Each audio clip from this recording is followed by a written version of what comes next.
मसीह मंथन बैठक ताइत यानी कि दशमांश के कॉन्सेप्ट को नहीं मानता। क्यों? क्योंकि बिब्लिकल नहीं है, बाइबल के आधार पर नहीं है। मैं हमेशा टीच करता हूँ, जो कि अभी मैं आने वाले दिनों में इसके ऊपर जोर भी दूंगा। दशमांश कई सदियों से, अभी की बात कर रहा हूँ जो मॉडर्न चर्चेस हैं, अभी जो वर्तमान में कलीसिया चल रही है, उसके कॉन्सेप्ट को अडॉप्ट कर लिया है, ताइत के कॉन्सेप्ट को, ठीक है ना। और ताइत का जो कॉन्सेप्ट है वो न्यू टेस्टमेंट में नहीं है। आप मत्ती 23:23 हमें मत बताइए, क्योंकि कॉन्टेक्स्ट में अगर वचन नहीं पढ़ोगे तो गई भैंस पानी में, ठीक है ना। यीशु ने कभी नहीं कहा कि तुम ताइत दो। 23:23 को ठीक से पढ़ो। और कुछ लोग मुझे भेजते हैं तो मेरे को हंसी छूट जाती कि भाई मुझे क्यों भेज रहे हो। एनीवे मैं ताइत के सपोर्ट में नहीं हूँ, क्योंकि वो यहूदियों के लिए है, व्यवस्था के अनुसार है। तो जो यहूदी है या इजरायली है या लेवी का है, गोत्र का है, या फिर लेवी को सपोर्ट करना है, और जो कि कॉन्सेप्ट अभी नहीं है, क्योंकि अभी हम ना तो मंदिर जाते हैं ना कोई अर्पण चढ़ाते हैं, क्योंकि यीशु का लहू बहा दिया गया और पर्दा फट चुका है। और यीशु ने जब कहा the second last word, sixth word, it is finish, जैसे ही उन्होंने कहा कि पूरा हुआ, उस टाइम पे जो है नई कवनेंट, नया वाचा, कलीसिया का कॉन्सेप्ट आ चुका था। और जब कलीसिया का कॉन्सेप्ट है तो पवित्र आत्मा उसको चला रहा है।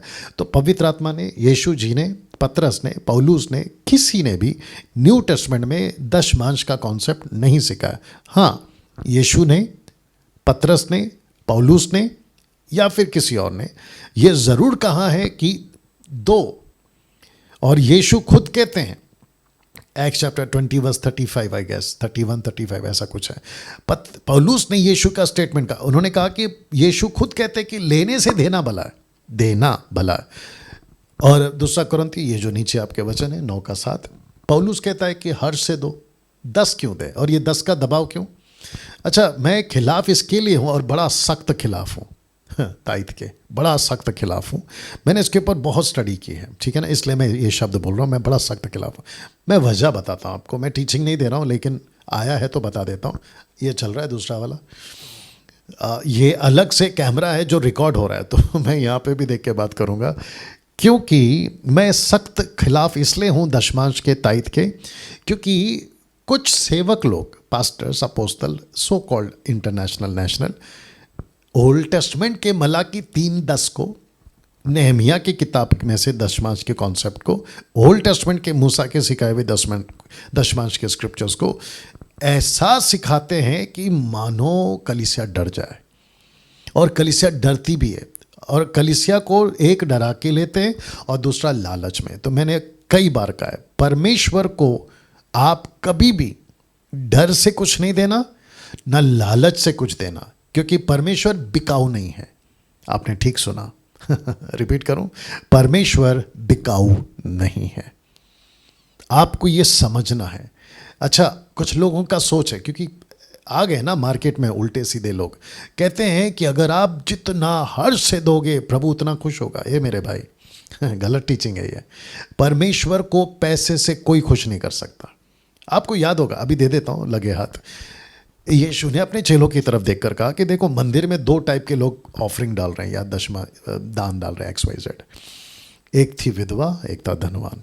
आपको पता है, धनवान ने बहुत डाला, विधवा के पास जो था उतना डाला। तो यीशु ने पूछा किसने ज़्यादा डाला या अब आप समझ गए। तो परमेश्वर ने वो नहीं कहा कि जिसने ज़्यादा डाला वो सही है, जिसका सब कुछ था वो डाल दिया, यानी कि थोड़ा। परमेश्वर को पैसे से नहीं जीत सकते, या परमेश्वर पैसा नहीं देखता कि किसने कितना डाला है, परमेश्वर दिल देखता है कि किसने कैसे डाला है। ये आपको समझना होगा, ठीक है ना। और यही वजह है कि लोग दशमांश के नाम पे इतना डरा के, मैंने कहीं तो सुना है, मुझे बताया गया हमारी टीम के द्वारा, ब्रदर नरेंद्र राव के द्वारा, कि एक जगह पे अगर आपने ताइत नहीं दिया ना, तो चर्च के बाहर लिस्ट लग जाती है कि किस किस ने ताइत नहीं दिया। अब आप सोचिए, और ऊपर से कॉल करके धमकी भी देते हैं। कुछ सेवक लोग कहते हैं कि अगर आपने ताइत नहीं दिया, कई महीनों से आपका ताइत नहीं आ रहा है, तो आपकी मैयत का जगह हम जो है नहीं देंगे, आपके बच्चों की शादी हम नहीं कराएंगे, चर्च से आपको किसी प्रकार का कोई सपोर्ट नहीं मिलेगा। अब मुझे बताइए, ये दादागिरी नहीं है तो क्या है? और यही वजह है कि मैं इसके सख्त खिलाफ। देखिए क्या करूँ, इसका टॉपिक थोड़ा लंबा और लेकिन मैं समझता हूँ कि जब पवित्र आत्मा लीड कर रहा है तो बात करना उचित भी है। देखिए जो सेवक होता है, जो भी ऐसी हरकत करता है या ऐसी बातों को बोलता है, उसके पीछे उसका क्या एजेंडा है वो तो हम सब जानते हैं, तो उसमें उसको गलती मानता हूँ, तो मैं उसके ऊपर बात नहीं करना चाहता हूँ। लेकिन जब वो परमेश्वर को सामने रखता है, मुझे वहाँ चिढ़ आती है कि तुम परमेश्वर के नाम पे परमेश्वर का फोटो, परमेश्वर का वचन, परमेश्वर का नाम का इस्तेमाल करके तुम अपनी पॉकेट भर रहे, ये गलत है। यही वजह है कि मेरे को उन लोगों से चिढ़ आती है। मैं चाहता हूं कि आप लोग इस कॉन्सेप्ट को समझिए, जो कि आने वाले दिनों में मैं इसके ऊपर खुल के बात करूंगा, ठीक है ना। बट तो क्या अभी बीच में किसी ने पूछा भी, तो क्या हम पैसे नहीं दें सेवकों को? बिल्कुल दीजिए, पैसा आपका है, आप जाने, लेकिन प्रार्थना करके दीजिए, प्रभु को पूछ के दीजिए कि प्रभु ये काम है, ये मेरे सामने आ गया है, मैं इसके लिए क्या करूं, क्योंकि पैसा आपका नहीं, प्रभु का है। और परमेश्वर अगर आपको लीड करता है, अगुवाई करता है, तो बिल्कुल दीजिए, कोई दिक्कत नहीं है। लेकिन फिर कहूँगा, किसी की धमकी, लालच, डर से आपको किसी प्रकार का दबाव में आके नहीं देना है। तो जितने मसीह मंथन के सपोर्टर्स हैं और जो मुझे सुनते हैं, आपके सबके सामने मेरी टोटल मिनिस्ट्री, ट्रांसपेरेंसी, पारदर्शिता जिसको कहते हैं, टोटल है। मसीह मंथन बैठक आईटी रिटर्न, जिसको इनकम टैक्स रिटर्न कहते हैं, वो करता है, एवरी ईयर करता है। अभी तो 2 साल ही हुए हैं और पिछले महीने ही हमने आईटी करवाया हुआ है, आईटी रिटर्न करवाया हुआ है, ठीक है ना। एक एक पैसे का हिसाब हमारा जो ऑफिस है यहाँ पे टोटल सेटअप के साथ, कहाँ कैसे कितनी मिनिस्ट्री चल रही है, A to Z हम टोटल पारदर्शिता के साथ में काम कर रहे हैं। और साथ ही साथ मिशनरीज को सपोर्ट करना, फ्री बाइबल डिस्ट्रीब्यूट करना, फूड पैकेट्स, अभी हाल ही में कुछ लोगों को हमने मदद किया, स्कूल का फीस, साथ ही साथ मेडिसिन्स, मतलब ऐसे कई चीज़ें हैं जिसको हम जो है सपोर्ट करते हैं। क्योंकि मसीह मंथन 2 तरीके से भारत सरकार के अधीन में रजिस्टर्ड हुआ है, एक NGO और दूसरा फेलोशिप। आप लोग समझदार हैं, NGO का मतलब क्या है, फेलोशिप का मतलब क्या है, तो जिसके लिए खूब पैसे लगते हैं। लेकिन आपको पता है कि मैंने कभी किसी प्रकार का पैसे को लेकर आप लोगों के सामने जोर जबरदस्ती नहीं किया। इवन ये ऑफिस जो कि किसी भी तरीके से हमने कोई चीज़ की कमी यहाँ नहीं रखी।